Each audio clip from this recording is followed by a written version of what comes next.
Béni soit ton nom, Jésus. Nous voulons encore recevoir. Nous avons faim et soif. Instruis-nous encore ce soir.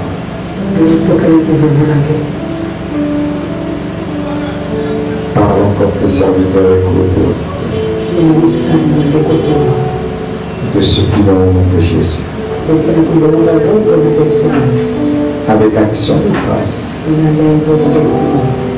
Merci Seigneur pour la résurrection. Merci Seigneur pour ce que nous sommes en toi. Tout ce que tu es pour nous. Et pour tout ce que nous sommes pour toi. Merci pour la place que nous avons dans ton cœur. Et merci pour ton esprit. Tu n'es pas contenté de mourir à la croix et de pardonner nos péchés. Et tu nous as donné ton esprit. Nous avons été scellés de ton esprit. Pour pouvoir vivre la qualité de vie que toi tu veux, Seigneur. Alors oui, ce soir nous pouvons dire encore merci au Saint-Esprit. Merci pour ce Christ qui vit en nous. Ce mystère de Dieu dans l'homme. Que toute la gloire te revienne encore ce soir. Au nom de Jésus le Christ. On va s'y prier avec action de grâce. Tu peux acclamer le Seigneur.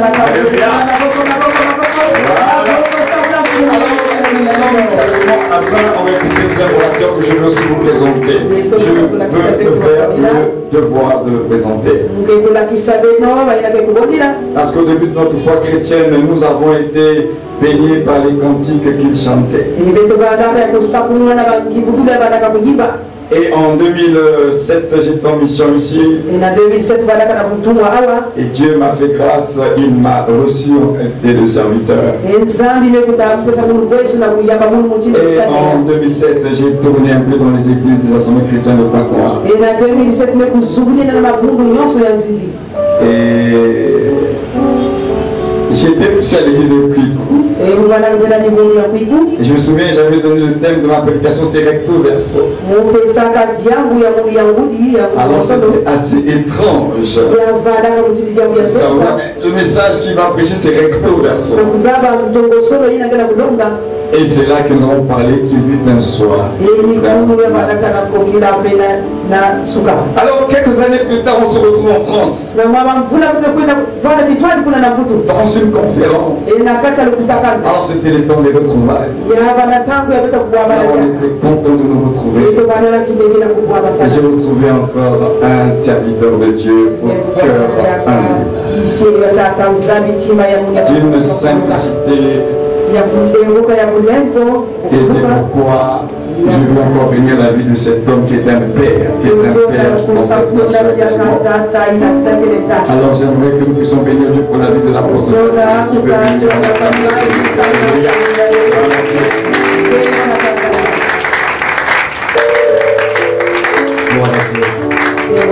Merci, veuillez vous asseoir s'il vous plaît. Merci au pasteur Gaël. Merci aussi à l'apôtre Martin. Et à l'apôtre aussi David pour l'enseignement qu'on a reçu hier. Et je voudrais dire encore merci à chacun et à chacune d'entre nous pour la disposition de nos cœurs afin de recevoir encore l'enseignement de la parole de Dieu. Alors le sous-thème que je voudrais aborder pendant quelques minutes, c'est sortir de nos zones de confort pour pouvoir monter plus haut.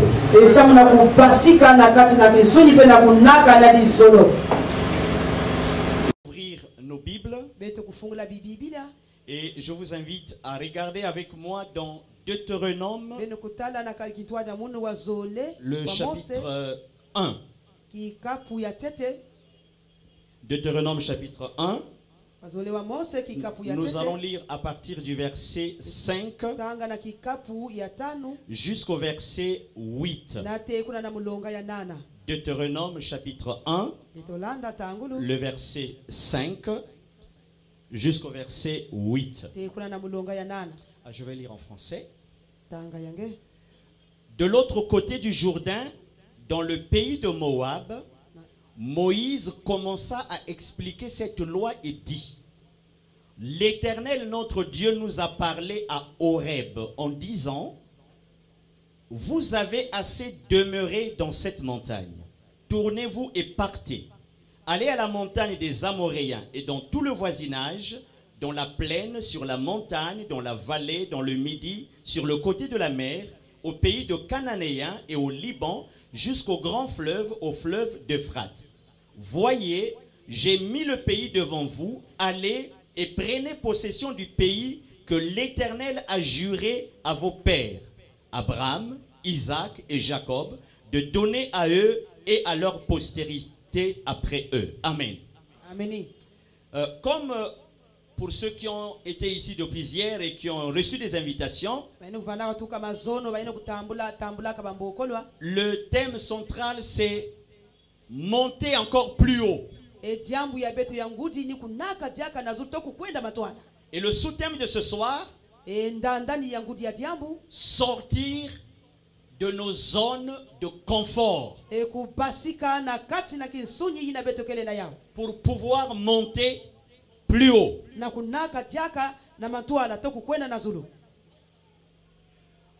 Lorsque vous prenez le texte de Deutéronome que je viens de lire,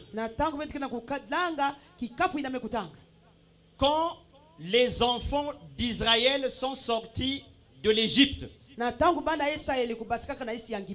après la traversée de la mer Rouge,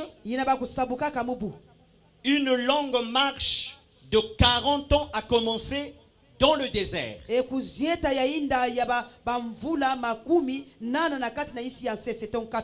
La Bible enseigne que le 3e mois, ils sont arrivés en un lieu appelé Horeb. Lorsque vous lisez le livre de l'Exode, de Nombre ou de Deutéronome, dans certains textes, on fait une différence entre Horeb et Sinaï. Mais dans d'autres textes, Sinaï et Horeb désignent un même lieu. Alors je retiens le nom de Horeb. Donc après leur sortie de l'Égypte, ils ont traversé la mer et leur premier campement a été à Horeb. Et quand nous lisons ce passage, il y a quelque chose qui attire mon attention. C'est le message que Dieu a donné à Moïse. Regardez encore avec moi. Nous sommes dans Deutéronome 1. Donc en fait c'est Moïse qui était en train de rappeler à Israël les choses qui lui avait été donné bien avant. Alors au verset 6, l'Éternel notre Dieu nous a parlé à Horeb en disant: Vous avez assez demeuré dans cette Moi, je me suis posé pendant plusieurs années la question de savoir, quand Dieu dit à Moïse, en fait Dieu s'adressait aux enfants d'Israël et il leur dit: Vous avez assez demeuré sur cette montagne. Il y a des gens qui ont fait français. Qu'est-ce que ça veut dire? Dans le langage le plus simple, Dieu dit: Vous avez assez demeuré. Je comprends. C'est-à-dire le temps pendant lequel ils étaient restés sur cette montagne était allé au-delà. C'est comme si j'ai pris rendez-vous avec une personne et la personne m'a dit: Je viens chez vous à midi. Attendez-moi. Alors imaginez un peu, 13h, 14h, 15h, la personne ne se présente pas. Et à 16h, cette personne se présente. Donc il m'a fait attendre. Alors que le rendez-vous était pris pour midi.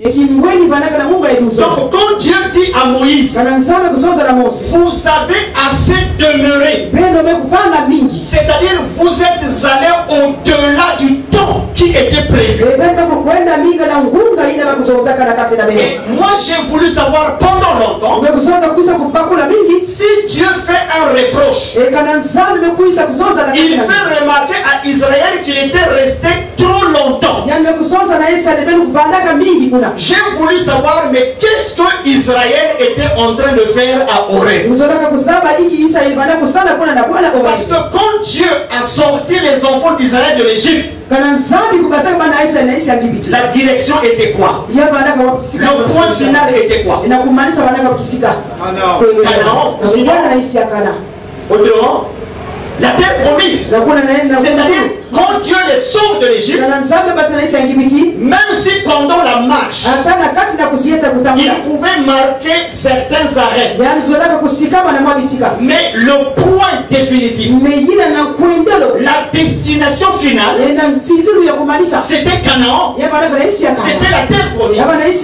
Or, il s'avère que dans Deutéronome, lorsqu'ils sortent de l'Égypte, ils traversent la mer Rouge, et la marche commence dans le désert. Et quand ils arrivent à Horeb, ils sont restés là. En fait, c'était une montagne appelée Sinaï. Et au pied de la montagne de Sinaï, il y avait un grand désert, une grande plaine. Et quand les enfants d'Israël sont arrivés à cet endroit, lorsque vous lisez Exode, Deutéronome et Nombre, la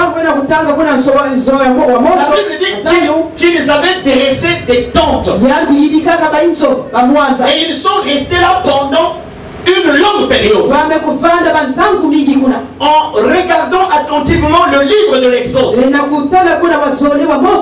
livre de Deutéronome, je me suis rendu compte, pour ceux qui peuvent faire des recherches, si vous pouvez aller regarder le livre de l'Exode, le livre d'Exode est plein de miracles.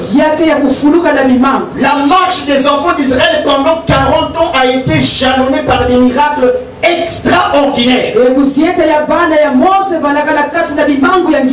Mais pendant la marche des enfants d'Israël à Sinaï, sinon sur le mont Horeb, c'est là où il y a eu les manifestations les plus spectaculaires de Dieu. Lorsque vous prenez la Bible, nous avons le livre de Genèse, nous avons le livre de Exode, nous avons le livre de Lévitique, nous avons le livre de Nombre, nous avons le livre de Deutéronome. Et ces 5 livres ont été écrits par Moïse. Et les révélations les plus fortes, les révélations qui ont posé le fondement d'Israël, Moïse les a reçues sur le mont Sinaï. Quand on parle des 10 commandements, il les a reçus sur cette montagne. Toutes les ordonnances concernant la prêtrise, la législation ou l'adoration, Moïse les a reçus sur cette montagne. Les plus grandes révélations. Alors finalement, qu'est-ce qui s'est passé?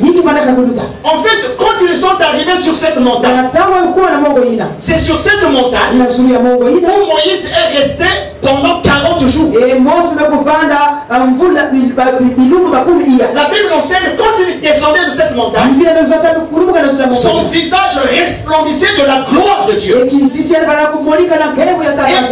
des jours au pied de la montagne, on pouvait voir comme le feu, on pouvait voir la terreur de Dieu. En fait, les enfants d'Israël étaient tellement habitués avec la manifestation de la gloire de Dieu. Finalement, ils sont restés plus longtemps que prévu. Et comme j'ai regardé les Écritures, Écritures, j'ai essayé de voir la durée pendant laquelle ils sont restés au pied de cette montagne. La Bible enseigne qu'ils y sont restés pendant environ 11 mois. Donc presque une année. Alors que quand ils sont sortis de l'Égypte, la destination finale était Canaan. Mais quand ils sont arrivés à Horeb, au pied de mont Sinaï, ils ont vu la gloire de Dieu. Moïse a plaidé en leur faveur. C'est là que Moïse a reçu le plan du tabernacle. C'est là que Moïse a reçu les enseignements sur le sacerdoce. Les plus grandes révélations. Les enfants d'Israël étaient tellement habitués avec cette présence de Dieu. En fait, à un moment, ils ne voyaient plus l'intérêt de continuer la marche. Et Dieu vient dire à Moïse, mais Horeb, Sinaï, ce n'est pas Canaan, ce n'est pas la terre promise. Quelles que soient les révélations que je t'ai communiquées en ces lieux, Dieu dit, vous êtes restés assez longtemps. Ça veut dire quoi? Il s'était familiarisé avec Horeb. Horeb n'était pas Canaan. Horeb n'était pas la terre promise. Mais à cause des miracles, à cause des révélations, ils se sont familiarisés au point même de perdre la vision de la terre promise. Alors je veux revenir à notre sous-thème. Sortir de nos zones de confort. C'est quoi le confort? Quand on parle du confort, c'est toutes les commodités matérielles. Les commodités matérielles, les conditions financières qui contribuent au bien-être. En fait, toutes les choses qui permettent à l'homme d'être bien. C'est ça qu'on appelle le confort. Le confort peut être un confort matériel. Le confort peut être une bonne condition financière. Et notre thème c'est sortir de nos zones de confort. Et quand on parle de zones de confort, en fait, les zones de confort, ce sont des situations, ce sont des conditions dans lesquelles nous sommes bien. Mais nous sommes tellement bien qu'on n'a plus envie de sortir de là. On n'a plus envie que ça change. C'est comme quelqu'un qui a vécu dans une mauvaise maison. Et voilà, il se retrouve dans une maison comme celle-ci. Il y a la moquette, il y a la climatisation, il y a toutes les conditions. Et quand il compare à là où il était avant, la maison actuelle est tellement agréable. La mauvaise chose qu'il se fait, lui il croit que là où il se trouve c'est le top. Il ne sait pas. Comme il n'est plus sorti de là où il est, il ne sait pas qu'autour de lui il existe d'autres maisons plus splendides que là où il est.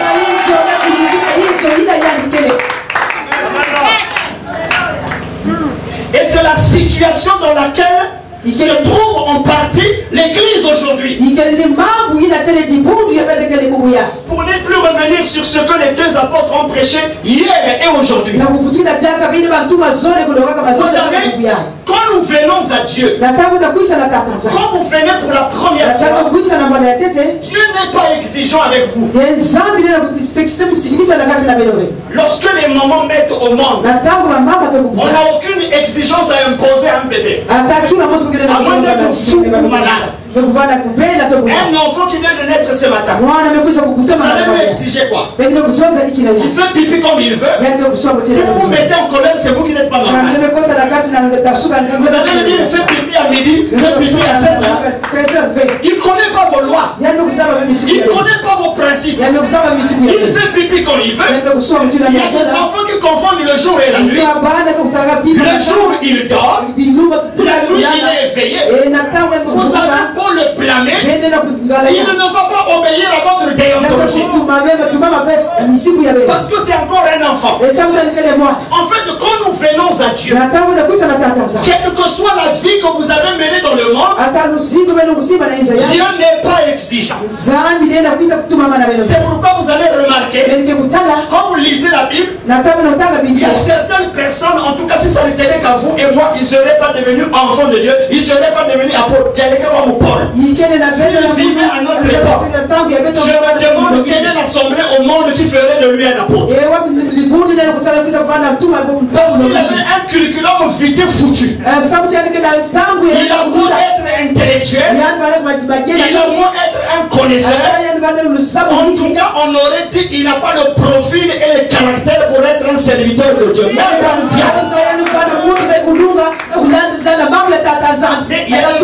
Il y a des moments où je suis comme écœuré. Et c'est là où je ne comprends pas les choses de Dieu. Comment un assassin, comment un perturbateur, comment un agitateur. Même moi, Dadi, j'ai pas fait ça. Mais je ne suis même pas encore arrivé à voir les mystères de la révélation que lui il a.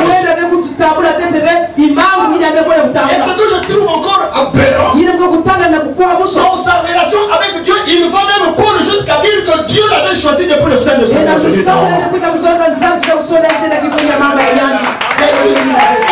jour où Dieu se révèle à lui, Paul ne sortait pas d'un jeûne. Il ne sortait pas d'une retraite spirituelle. Il est en train d'aller à Samarie. Nous, malgré la retraite, les gens n'entendent rien de Dieu. Mais lui, on peut, je pourrais me dire, c'est comme s'il était en direction d'une boîte de nuit. Donc, il est en chemin pour aller arrêter les gens. Donc, sous un programme, Dieu se révèle à lui. Et pour lui dire qu'il veut faire de lui un instrument. Et aujourd'hui, quand vous prenez le Nouveau Testament, c'est lui qui a reçu les plus grandes révélations sur le mystère de l'Église. Pourquoi je vous donne cet exemple? C'est pour vous dire quand nous venons à Dieu, Dieu est amour. Il reçoit les drogués, il reçoit les coureurs de jupons, il reçoit les chanvrés, il reçoit les impudiques, il reçoit les adultères, il reçoit les francs-maçons, il reçoit les magiciens. Dieu s'en fiche. Son amour est tellement grand qu'il reçoit tout le monde. Mais la seule chose, quand nous venons, il ne nous exige rien. La seule chose, c'est de croire. Mais quand il vous sauve, quand il vous récupère, maintenant pour faire de vous son serviteur, alors les exigences commencent.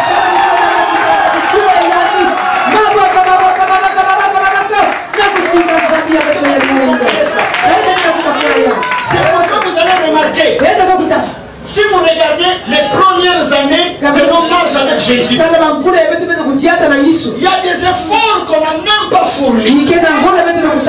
Moi je me rappelle un de mes petits, un Rastaman. Je l'invite à l'église. Il a encore les cheveux, le terme qu'on employait à l'époque de l'Obs. Je l'invite. Moi j'étais déjà quand je dis ancien, c'est-à-dire j'allais déjà à l'église, ça faisait des mots. Le premier jour, il arrive. Avec son bonnet, il est assis derrière, avec ses cheveux de Rastaman, habillé comme un véritable Rastaman. Le premier jour, et je savais qu'il avait des copines, et il fumait. Le premier jour, bien aimé, baptême dans le Saint-Esprit. Il parle en langue. Et quand on sort de là, il me dit grand. Mais pendant qu'on priait là, il y a une langue bizarre que moi j'ai parlé. Moi je savais que c'était le parler. Alors il me pose la question. Mais grand, ça c'est quoi? C'est ce qu'on appelle le parler. Je dis maintenant il me demande, est-ce que toi aussi tu parles cette langue? Je parlais par langue. Vous savez ce que je l'ai dit? Ça c'est pour les petits. Quand on arrive les gens comme nous, on est à un autre niveau. Je ne parlais même pas en langue. J'étais malade. Comment est Rastaman? Je suis arrivé, ça fait là. Et on n'a même pas encore coupé les cheveux. Et il parle en langue.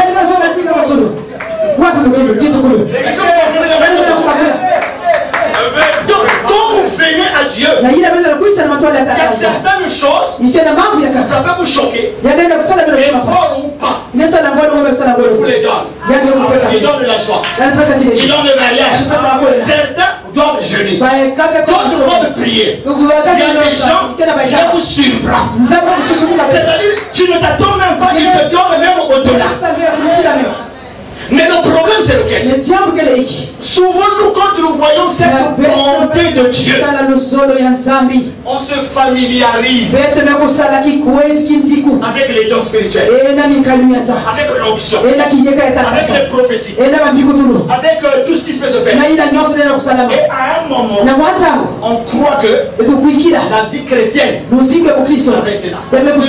La joie, la paix, le bonheur, la protection, la sécurité. Et on nous dit, si tu es en Christ, si tu es chrétien, tu ne peux plus tomber malade. Tu es un champion. Parce que c'est l'évangile d'aujourd'hui. Tu es un David. Tu es un Samson. Tu es un Abraham. Tu es un Isaac. Et il y a des gens qui vont te prêcher. Tu es un Salomon. Il y a des gens qui vont te dire, tu es un apôtre Pierre. Bien-aimés frères et sœurs, qu'on ne vous trompe pas.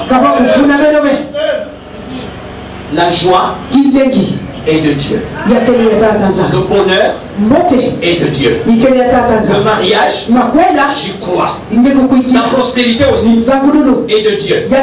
Les miracles, Jésus nous les a promis. Mais croire que la vie chrétienne, à chaque minute, à chaque seconde, chaque semaine, chaque mois, du matin au soir, c'est le bonheur, c'est la joie, c'est la paix, c'est la sécurité, c'est la victoire, c'est la grâce de Dieu, c'est la délivrance, c'est l'onction. Je ne contredis pas les Écritures. On se trompe. Je n'ai pas vu dans la Bible un seul héros dans la foi en dehors d'Enoch ayant marché pendant 300 ans. La Bible dit il fut trouvé un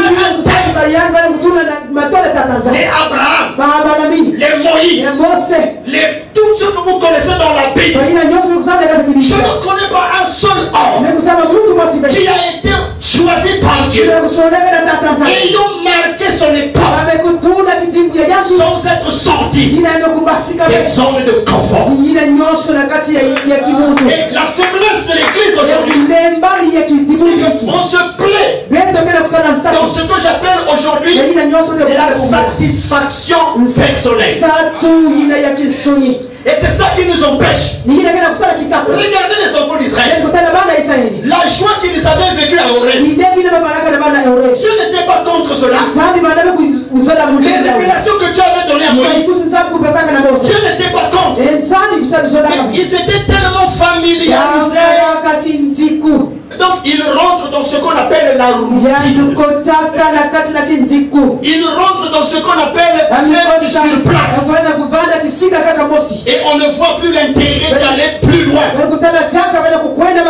Mais je voudrais montrer ce soir la volonté de Dieu. C'est que quand Dieu veut vous amener loin, montez Ça peut signifier, comme on l'entend, monter plus haut. Quand on dit monter, ça veut dire on quitte un niveau et on va à un niveau. Ça veut dire monter. Ça c'est une signification. Mais monter, ça peut être aussi un mouvement qui ne vous amène pas à un niveau haut, mais qui vous amène d'un point à un autre. Oh, la volonté de Dieu, notre vie chrétienne, qu'on soit serviteur de Dieu ou pas, la volonté de Dieu pour chaque enfant, c'est que dans notre vie, il doit y avoir ce qu'on appelle une progression. Que tu sois diacre, que tu sois chanteur, que tu sois instrumentiste, que tu sois prédicateur, que tu sois interprète, que tu sois caméraman, quel que soit le travail que tu fais à l'église, tous, Dieu voudrait que dans notre vie, il y ait une progression. Et ça aussi c'est une montée. Mais tu ne peux pas avancer si tu te plais dans une situation. Et quand on se plaît dans une situation, il y a la peur de se jeter dans l'inconnu. Parce que là où nous sommes, Moïse. Si on pêche, il parlera pour nous. Quand on a faim, Moïse fait des miracles. À Horeb, on n'est pas aussi loin de l'Égypte. Donc Moïse là, il peut encore mettre le bateau sur l'eau et on retourne en Égypte. Donc vous voyez, à Horeb, c'est le début. Mais la volonté de Dieu, c'est que nous puissions avancer. Mais qu'est-ce qui nous empêche aujourd'hui? La satisfaction personnelle. Tout tourne autour de moi.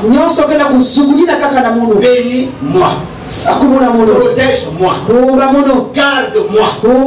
Aide-moi. Secours-moi. Sur les 10 prières que nous faisons la journée, il y en a 7 ou 8 qui tournent autour de soi. Sur les choses que nous demandons à Dieu, même quand c'est pour le pays ou pour l'église. Dans ces choses, nous pensons à plusieurs qui doivent tourner en notre faveur. Mais ce n'est pas le concept de Dieu. Et aujourd'hui, on est là donc dans cette capacité. Et le message de ce soir, c'est pour encourager les frères et sœurs. Parce que beaucoup aujourd'hui ne comprennent pas pourquoi Dieu veut qu'on quitte Horeb. Un jour, nous sommes en plein culte chez nous. Le culte a commencé. Si je ne me trompe pas, je crois qu'il était 20 minutes après le culte. J'ai dit à un de mes collaborateurs, on va faire la Sainte Seine. Il panique. Il voit les anciens. Il voit les diacres. Ça dit, il se demande, est-ce que aujourd'hui le pasteur n'est pas rentré du Saint-Esprit? Parce que le schéma de notre culte, quand on arrive, on va d'abord se repentir. On a fini. On invite le Saint-Esprit.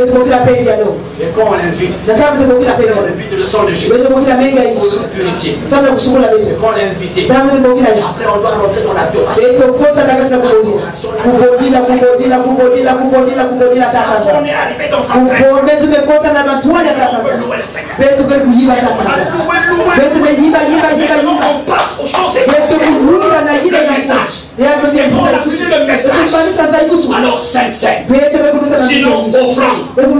Voilà notre schéma de l'époque. Ce jour-là, je dis 5-5.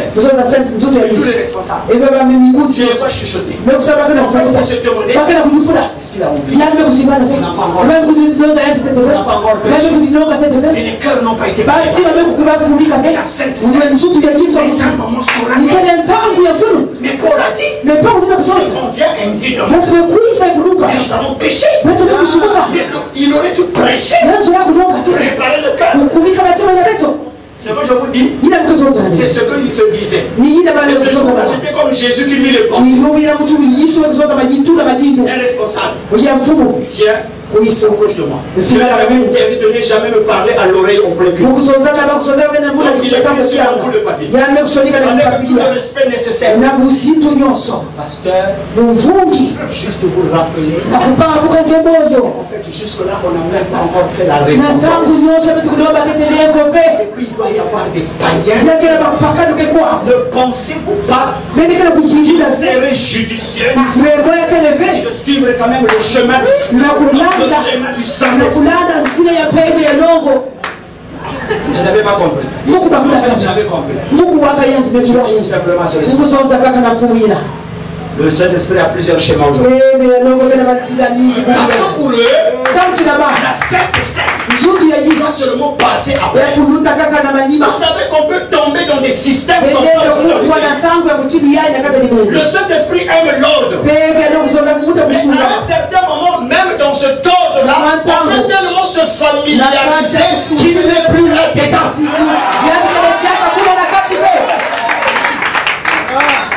On devient tellement familier avec cette adoration, avec cette louange, qu'il n'est plus là. Parce que tout devient mécanique. Et à un certain moment, on a même l'impression que bon nombre de cultes sont organisés en notre faveur. Alors qu'en réalité, le mot culte veut dire rendre hommage, rendre honneur, rendre gloire. Non pas à un homme, mais au Dieu puissant. Et quand nous traînons dans sa présence a des retombées.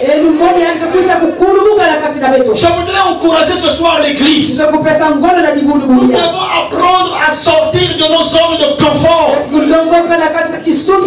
C'est-à-dire, si vous voulez aller loin avec Dieu, vous devrez être disposé quand Dieu vous parle à quitter. Sortir veut dire quitter. Sortir veut dire abandonner. Il y a des choses, il y a des systèmes, il y a des méthodes que nous devons abandonner.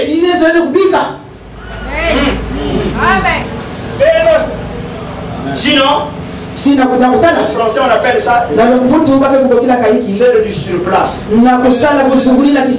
C'est ça qui s'est passé à Horeb. On tourne.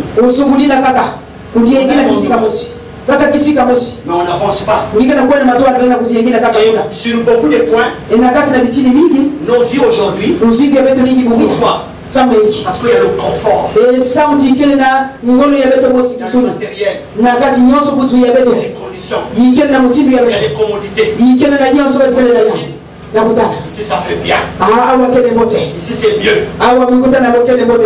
Vous savez, dans le désert, vous savez que les Israélites ont regretté l'Égypte.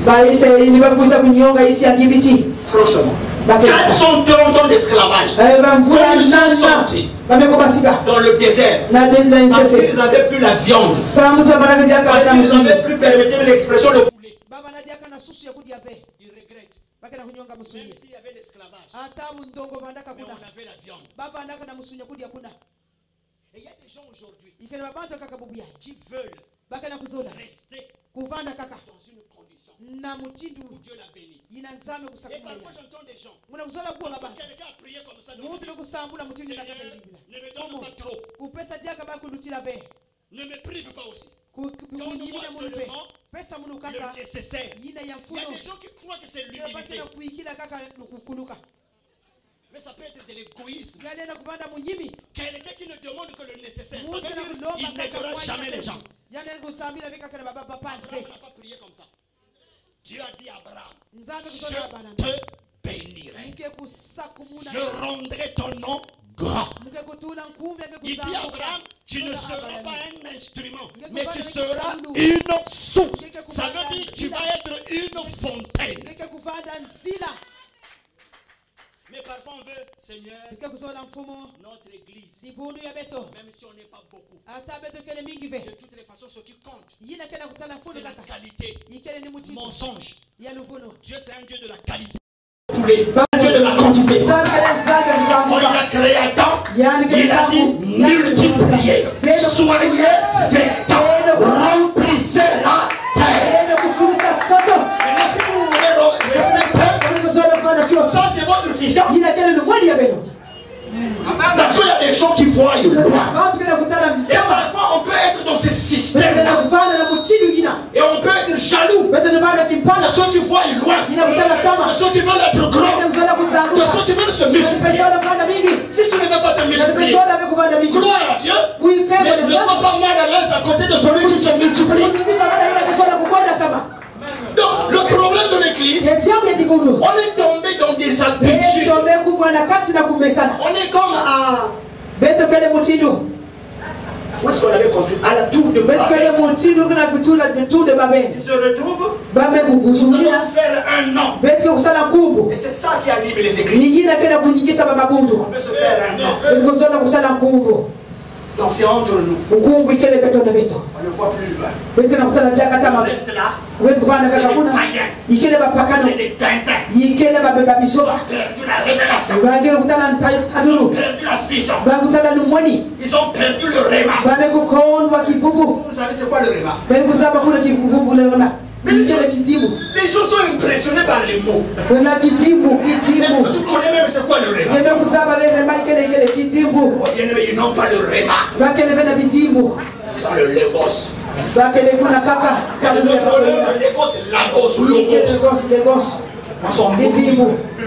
On est dans les systèmes. On s'est familiarisé avec les titres.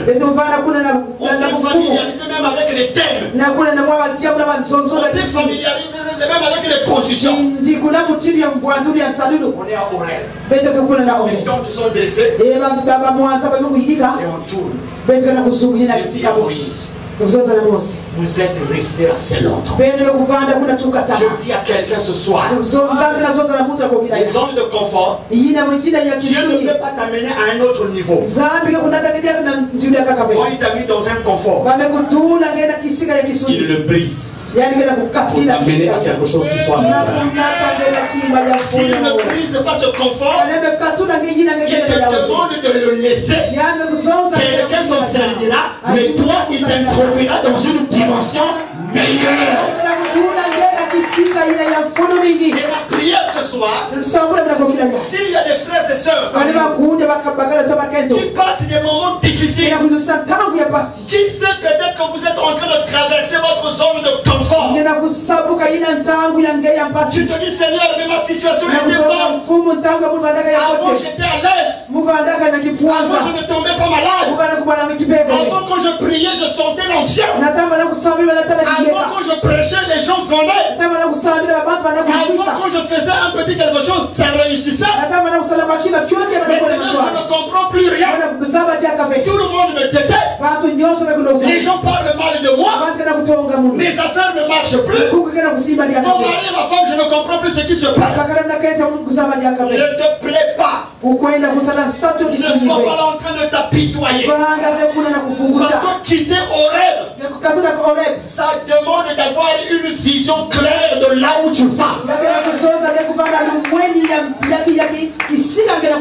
on ne peut pas sortir de nos zones de confort si tu ne sais pas où est-ce que Dieu t'emmène. Je vais encourager chacun ce soir. Si vous remarquez à un moment votre vie spirituelle est en train de basculer, il n'est pas toujours dit que quand ça ne va pas, c'est toujours les démons. J'ai vu l'un des plus grands prophètes dans la Bible. Je vais terminer par là. Son nom c'est Moïse. C'est l'une des histoires qui m'a plus marqué. Moïse, il n'y en a pas deux dans la Bible. Même Dieu lui-même a dit Moïse, c'est le seul.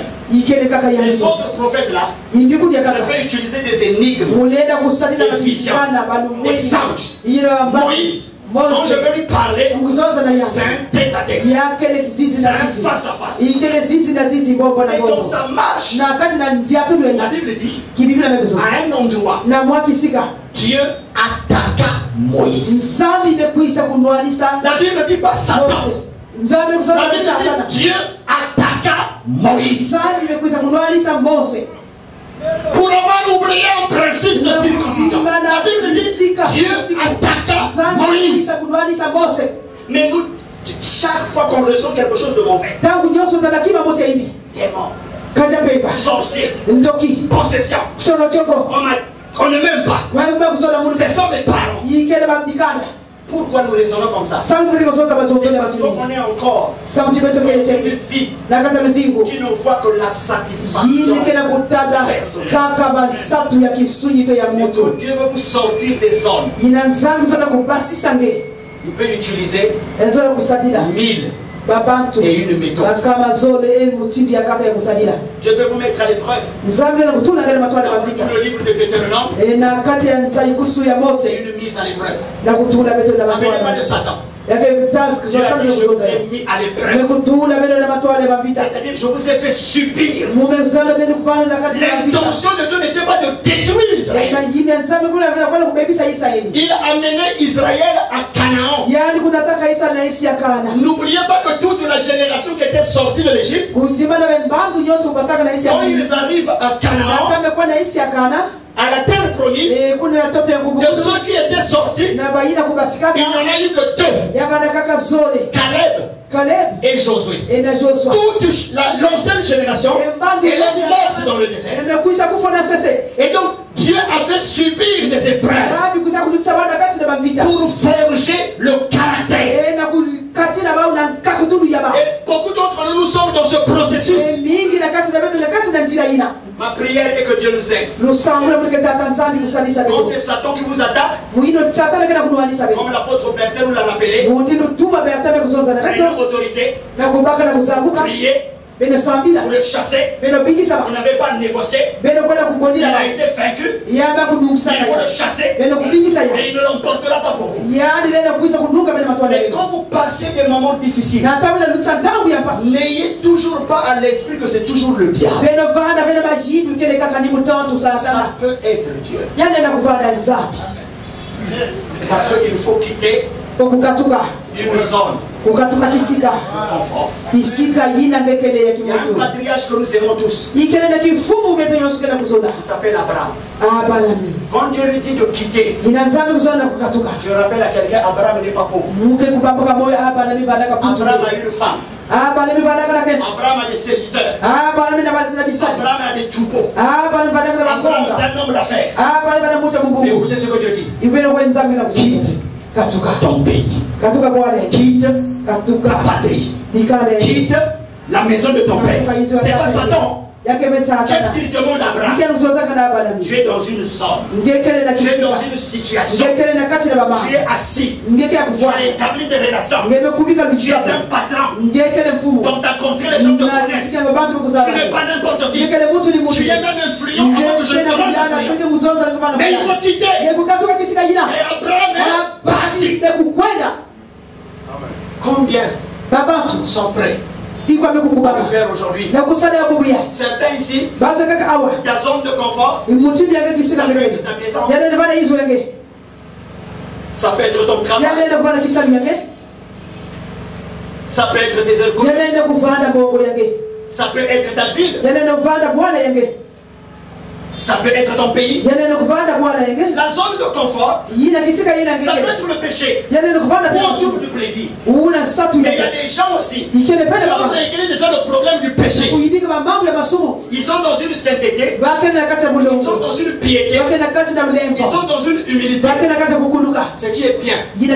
Mais même dans cette humilité, dans cette piété, ils ne progressent plus. Ils font ce qu'on appelle la maintenance. Ils essaient quand même de se maintenir. Bon, c'est les derniers temps. Plusieurs abandonneront la foi. Je m'efforce quand même chaque dimanche Il fait la maintenance. Il veut pas repartir dans le monde. Il veut pas aussi être trop spirituel. Je fais la maintenance. À l'église, on a dit de vérité. Donc, chaque jour, il a quand même un chapitre de méditation. Quand il y a un jeûne programmé, il jeûne quand même. Moi, je les appelle des brouettes. Ils font la maintenance. Ces gens des chrétiens sont aussi dangereux. Si vous arrivez dans leur assemblée, 2 mois, 6 mois, 1 an, on vous établit responsable, on vous établit diacre, on vous établit ancien. C'est des docteurs dans la loi. Ils connaissent beaucoup de versets. Tellement qu'ils n'ont plus de place pour prendre des gens. Et donc dès qu'un nouveau arrive, il te dit il faut que tu passes à la Jordan.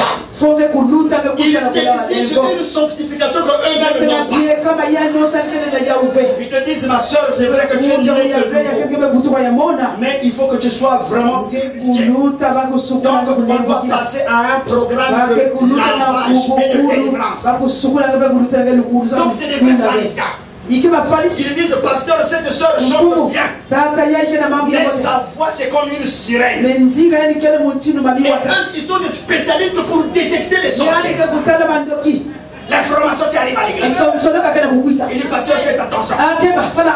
On a prié. Et Dieu nous a montré 2 cercueils. On avait un pour vous. On avait un autre pour votre femme. C'est des gens aux visions terribles. Quand vous êtes dans une telle assemblée, vous n'avancerez jamais. En fait, les gens qui sont là sont dans une maintenance. En fait, c'est un petit Jéricho. Personne ne sort. Et personne ne rentre. Même si on n'est que 20, ce n'est pas grave. Dieu regarde au cœur. Le reste là, c'est la chair. Faites attention avec ce langage. Au ciel, il y a des myriades et des myriades et des myriades et des myriades. Je voudrais révolutionner quelqu'un. Je voudrais inviter quelqu'un à se mettre dans une colère sainte. Je voudrais amener quelqu'un à dire je vais sortir de ma zone de confort. Vous ne pouvez pas accéder à la gloire si vous n'avez pas encore traversé Gethsemane. Vous ne pouvez pas être un champion.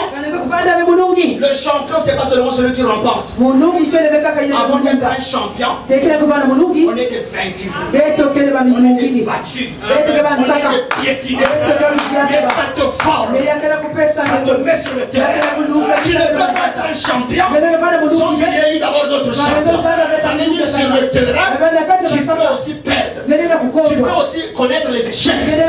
Oh, la chrétienté d'aujourd'hui, on te dit, tu es chrétien. Échec, jamais. Jamais. Yes. Si tu fais un échec, tu te manipules. C'est pas possible. Un chrétien qui est habité par Dieu.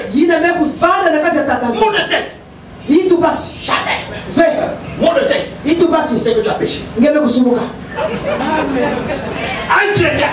Faire un examen dans le corps. Alors qu'il est païen, ça fait un chrétien. On t'a viré de ton nom de travail. Jamais.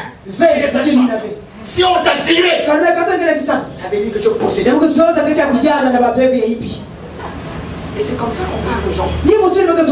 Et ça nous met dans quoi? Dans des traumatismes, dans des culpabilités. On se demande, mais qu'est-ce qui m'arrive? Je suis sauvé. Je ne le suis pas. On t'a dit, un chrétien, jamais malade, jamais échoué, jamais de problème. Qui vous a dit ça? Même Jésus a eu ce problème. Satan vient le voir. Franchement, Satan. Moi, la vient. Jésus. Entre nous. Il est dans 40 jours. De jeune frère. Il est parlé de lui-même. La Bible dit poussé par le Saint-Esprit. Donc il est rompu. Il venait même d'être intronisé le jour de son matin. Il ne respire que la pureté. S'il vous plaît, Ça n'a pas empêché Satan. Gaillardement. Et ce qui m'a toujours étonné. Non seulement il vient voir Jésus, il l'amène même au sommet du temple. Quand on te dit, sur ton chemin, si Satan vient, c'est que tu n'es pas enfant de Dieu. Non. Les hommes de confort vont rencontrer le diable. Sur ton chemin, tu rencontreras les démons. Sur ton chemin, tu rencontreras les ennemis. Sur ton chemin, je vais terminer par là. Quand Dieu a sorti Israël, vous avez remarqué, il a parlé de la terre promise. Mais il n'a pas parlé des Amalécites. Il n'a pas parlé de Goliath. Il n'a pas parlé des Amoréens. Il parle seulement de la terre promise. Entre l'Égypte et la terre promise, il y avait Amalek, il y avait Goliath, il y avait les Philistins. Mais Dieu n'en parle pas. S'il n'en parle pas, non pas parce que ça ne viendra pas, mais il sait, ça viendra. Mais comme c'est lui ton sauveur, comme c'est lui ton Dieu, il te fera triompher. Mais dans ta marche, quand tu rencontreras les Goliaths, les Amalécites, ne dis pas, je ne suis pas sorti de l'Égypte.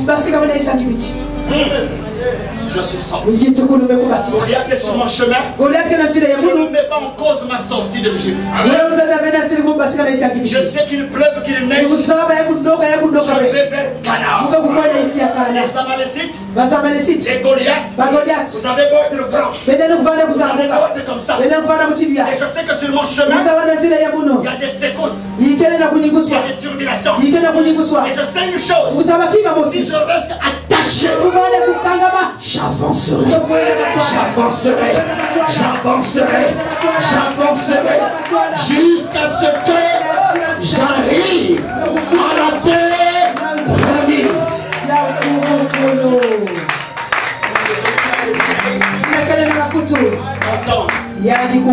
Je vais vous inviter à vous lever.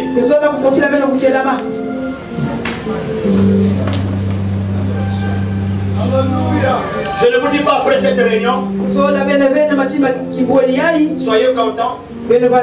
Cherchez la maladie, cherchez maintenant les problèmes, parce que l'apôtre d'aller a dit, c'est de sortir des zones de confort. Non, c'est pas ce que je vous ai dit. Mais je vous ai dit, sortir, s'il vous plaît, ça veut dire aller dehors. Tu es dans des situations, tu n'as pas des situations diaboliques, des situations confortables, matérielles, financières. Je peux même dire ton foyer est dans la paix. Tu aimes ton mari, tu aimes ta femme, vous avez vos enfants. Mais la zone de confort, ça peut être aussi un foyer où on est des secousses. Et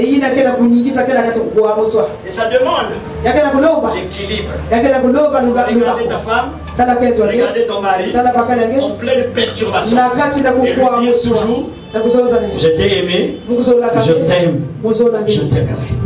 Parce que quand on ne fait pas attention, on peut trahir. Je vais s'asseoir, faire une prière pour un frère, pour une soeur qui est à Horeb. Ta situation était bonne, ta situation était meilleure, mais depuis un temps, il y a ce qu'on appelle une dégradation. Tu as l'impression que tu deviens comme si le plus coupable du monde entier. Même ceux qui ont été tes meilleurs accompagnants, même ceux à qui tu as rendu des services ne reconnaissent pas cela. Et peut-être que tu es devenu un Joseph, accusé même faussement. On t'a même donné plusieurs noms. Peut-être que certains ne croient même pas en ton appel. Ils ne croient même pas en ton ministère. Il y a des gens qui n'ont gardé qu'une mauvaise caricature de toi. Et tu dis apôtre Dadier, je suis un enfant de Dieu. Et je traverse un moment pénible.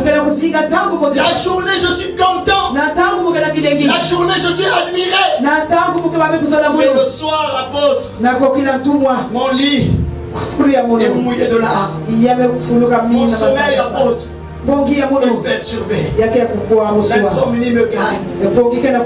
La paix m'a quitté. Je viens à l'église. Je vais dans des séminaires, dans des conventions malgré moi. Apôtre, s'il vous plaît, veuillez prier pour moi. Je voudrais monter plus haut. Je vais prier pour toi.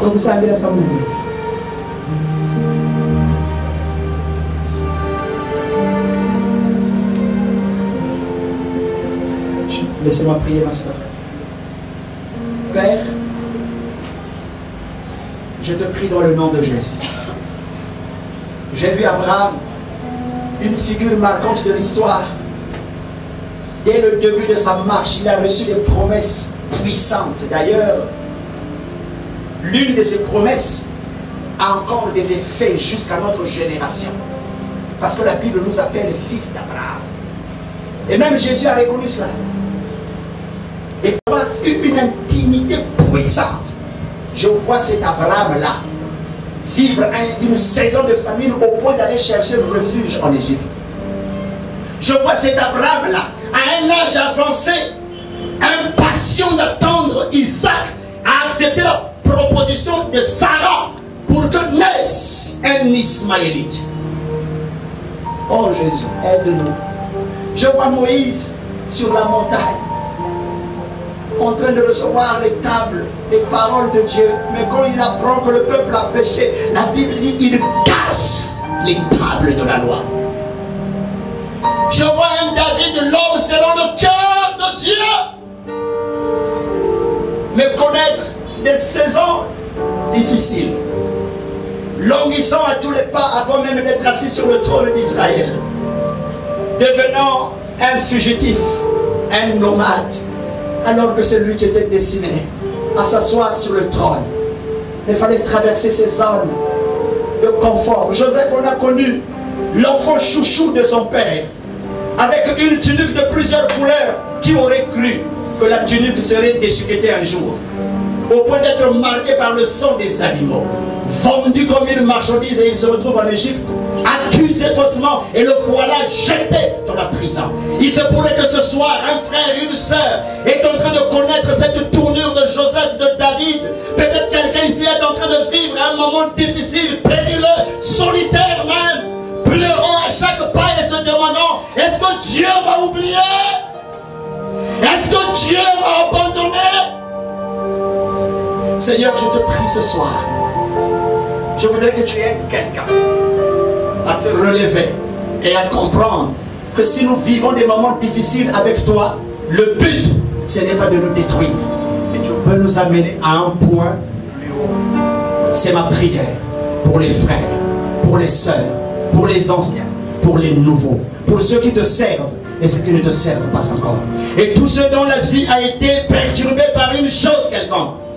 La prière que je t'adresse ce soir, Seigneur, tiens-nous comme l'aigle qui tient les aiglons et les amène dans les hauteurs, parce que c'est là qu'il les entraîne, c'est là qu'il les forme, et il les jette dans l'inconnu, et il les jette dans l'espace. On a l'impression que la vie est finie, mais au moment où les aiglons sont sur le point de s'écraser au sol, l'aigle vient et tend ses ailes, et il prend les aiglons. C'est ma prière ce soir. Il y a peut-être quelqu'un qui est en train de faire une chute vertigineuse, et il se dit: c'est fini ma vie, c'est fini ma carrière, c'est fini mon appel. Étends tes ailes, emporte-nous dans tes hauteurs, là où tu es déjà assis, là où tu nous as fait asseoir avec ton Fils dans les lieux célestes. Que Dieu te bénisse, que Dieu te garde, que Dieu te façonne. C'est dans le nom de Jésus que nous avons prié et nous disons Amen.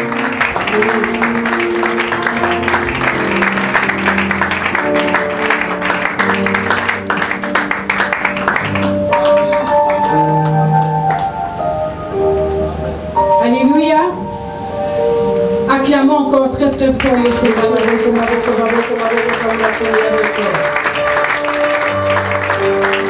Qui a été béni ce soir.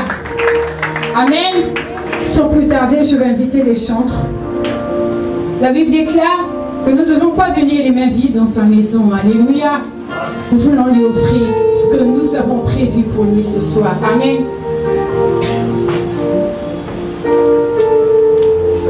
Tu vas tenir ton offrande dans ta main droite, bien-aimé.